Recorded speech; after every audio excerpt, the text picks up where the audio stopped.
Hello everybody, this is Tony B. Ism's Extreme Wargaming. I'm going to talk a little bit in this episode about paint schemes for the German forces. And I got some Panzers here, if you can kind of see them there.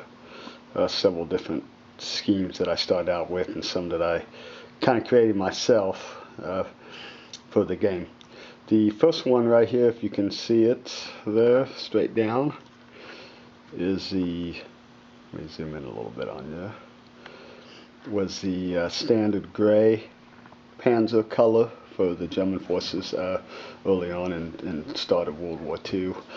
But my scenario game is based in 1952, and it's between the Russians and the Germans. But it would essentially be the same. They would start out with the gray, Panzer gray. There were still a lot of units that had at the end of World War II that was still using the standard Panzer gray, but then they also upgraded or modified the paint scheme to better protect the Panzers. So that's kind of what I'm going to talk about.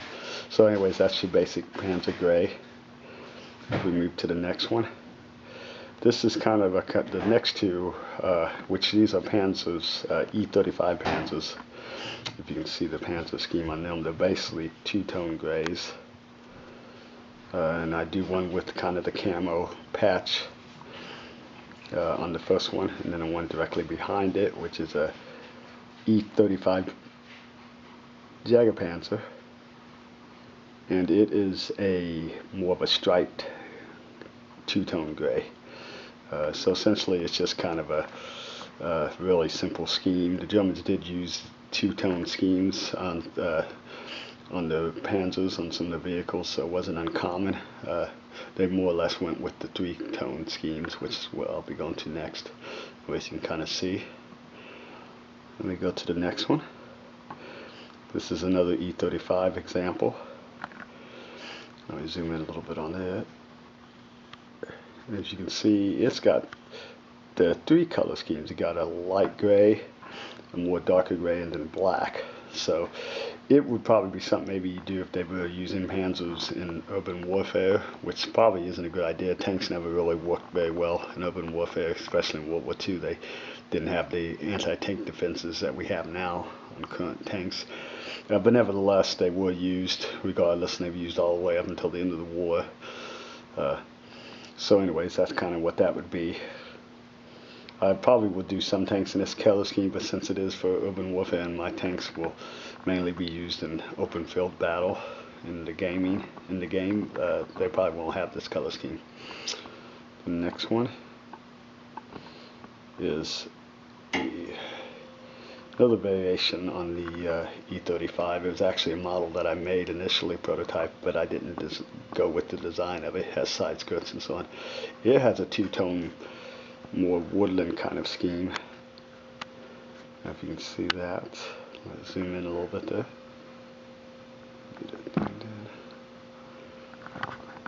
Whoops.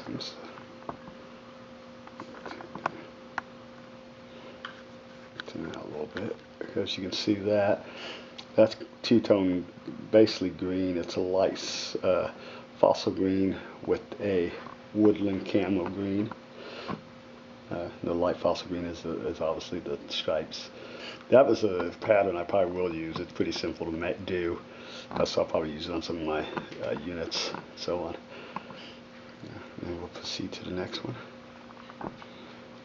This is a color scheme that I actually came up with that I really like. Let's see, get it really tied in there. Okay, so it's basically a play on the E35 Panzer right before it, which had the two-tone light green, fossil green, and then the more woodland green. This one, it has those colors in it, but also has more what it's called a club ivy green, I think. I'd have to look, but anyways, you could do variations on it, but it's just a darker green to break up the pattern a little more.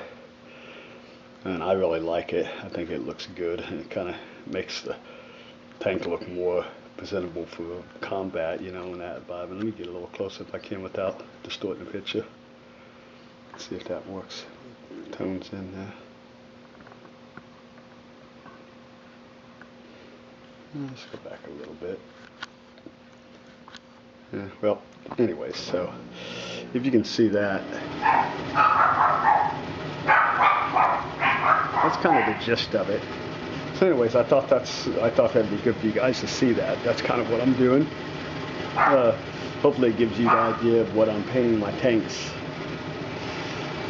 So that's kind of some of the color schemes. I'm going to do another video here pretty soon on how do I get these paint schemes and the process I use to do it. So anyways.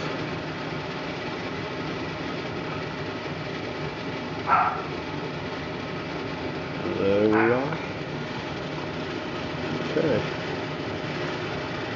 Cool. Thanks for watching. I'll be talking to you guys soon with another video.